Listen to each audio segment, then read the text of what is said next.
প্রিয় বন্ধুরা, আশা করি তোমরা সকলেই সুস্থ আছো, ভালো আছো। আমার চ্যানেলে তোমাদের সকলকে স্বাগত জানাই। ঝিঙের ঝোল তো তোমরা অনেক খেয়েছো। একবার এভাবে নিরামিষ ঝিঙের ঝাল তৈরি করে দেখো। আশা করি তোমাদের এটা খুব ভালো লাগবে। এভাবে যারা রান্না করে খাওনি তারা কিন্তু একবার এভাবে রান্না করে খেয়ে দেখতে পারো।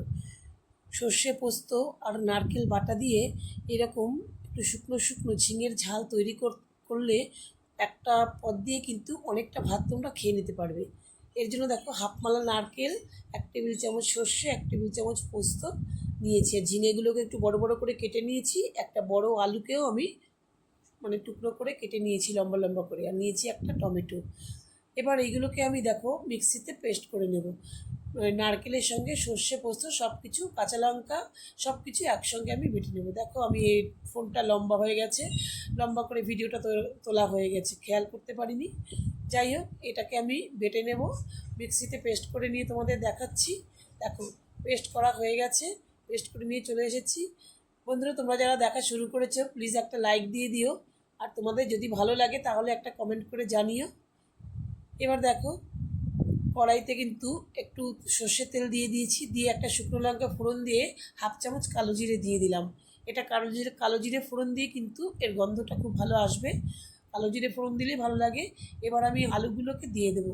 আমি কিন্তু তেলটা খুব কম দিয়েছি, অল্প তেলেই রান্নাটা করছি, কিন্তু তোমাদের কিন্তু মনে হবে না, কোনোটা পুড়েও যাবে না আর কোনোটা শক্তও থাকবে না, খুব সুন্দরভাবে রান্না হবে। দেখো তোমরা, আলুটা কিন্তু আমি দিয়ে একটু গ্যাসের ফ্লেমটা কমিয়ে দেবো। আঁচটা কমিয়ে একটু নুন দিয়ে দেবো। প্রথমে নুন দিয়ে একটুখানি ঢেকে রাখবো। আমি আলুটাকে একটুখানি ভেজে নিয়ে তারপরে আমি এর মধ্যে ঝিঙেটাকে দেবো। তাহলে কি হবে, আলুটা একটুখানি যেহেতু শক্ত আলুটা ঝিঙে থেকে, তাই একটুখানি দেখো গায়ে একটুখানি মোটামুটি ভাজার একটু দাগ পড়বে, সেরকম অবস্থায় আমি ঝিঙেটাকে দেবো। দেখতে পাচ্ছ আমি একটু ঢেকে রেখেছিলাম 2 মিনিট মতন, আলুটা কিন্তু একটু নরম হয়ে এসেছে, হালকা ভাজা ভাজা হয়ে এসেছে। এই পর্যায়ে কিন্তু আমি ঝিঙেগুলোকে দিয়ে দেবো। আলুর থেকে কিন্তু আমার ঝিঙেটা এখানে বেশি আছে। আর ঝিঙেটাকে কিন্তু একটু ডুমো ডুমো করে কেটেছি, যেহেতু নরম হয়ে যাবে। আলুতেও কিন্তু আমি অল্প নুন দিয়েছিলাম, তাই ঝিঙেতেও আমি অল্পই নুন দিলাম। আর তার সঙ্গে দিয়ে দিলাম একটু হলুদ। খুব ভালো করে নেড়ে চেড়ে এবার মিশিয়ে নেব। ঝিঙেটাকে আলুর সঙ্গে খুব ভালো করে মিশিয়ে নিয়ে আবারও কিন্তু এখন কিন্তু আমি গ্যাসের ফ্লেমটা কিন্তু বাড়িয়ে দিয়েছি। এরপরে কিন্তু মেশানো হয়ে গেলে আবার ঢেকে রাখবো। একটু ঢেকে আমি আবার গ্যাসের ফ্লেমটাকে একটু কমিয়ে দেবো। এভাবে ঢেকে ঢেকে রান্না করলে বন্ধুরা, রান্নার স্বাদও ভালো হয় আর তেলও কিন্তু অনেক কম লাগে। আর যেহেতু এটা ঝিঙে, এর থেকে কিন্তু অনেকটাই জল বেরোবে। তোমরা দেখো, ঢেকে রেখেছিলাম 2 মিনিট, দেখো কতটা জল বেরিয়ে, একদম অনেকটা জল বেরিয়ে ঝিঙেটাও অনেকটা নরম হয়ে গেছে, আলুটাও দেখো সেদ্ধ হয়ে গেছে। দেখতে পেয়েছো কত সুন্দর। আমি যে তেল কম দিয়েছি কেউ বলতেও পারবে না, বুঝতেও পারবে না, এটার টেস্ট এতটাই সুন্দর।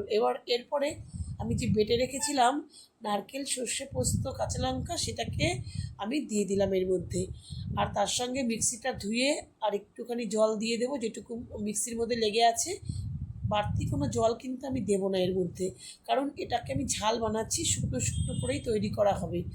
এটাকে আমি খুব ভালো করে নেড়ে চেড়ে দিয়ে বন্ধুরা আরেকটু ঢেকে দেবো, কারণ নারকেল পোস্ত সর্ষে আছে, ওটাও একটুখানি ভালো করে ভাপানো হয়ে যাবে। তার সঙ্গে আলুটাও আরেকটু সেদ্ধ হয়ে, আরেকটু ঝিঙে আলুটা নরম হয়ে একটু শুকনো শুকনো হয়ে আসবে। সেই রকম মতন 5 মিনিট মতন আমি ঢেকে দেবো। ঢেকে দেখো, তারপরে আমি ঢাকনা খুলে একটু চিনি দিয়ে দিলাম। একটু মিষ্টি মিষ্টি হলে ভালো লাগে, তবে যারা না দিতে চাও না দিলে অসুবিধে নেই, যেহেতু নারকেল আছে, নারকেলে একটু মিষ্টি থাকে, খেতে কিন্তু খারাপ লাগবে না। রেসিপিটা কিন্তু আমার একদম শেষের দিকে একটু কাঁচা লঙ্কা দিয়ে দিলাম। কাঁচা লঙ্কার গন্ধটা তো খুব সুন্দর লাগে। আশা করি বন্ধুরা তোমাদের ভালো লেগেছে। ভালো লাগলে পরবর্তী ভিডিওতে তোমাদের সঙ্গে আবার দেখা হবে। সকলকে ধন্যবাদ।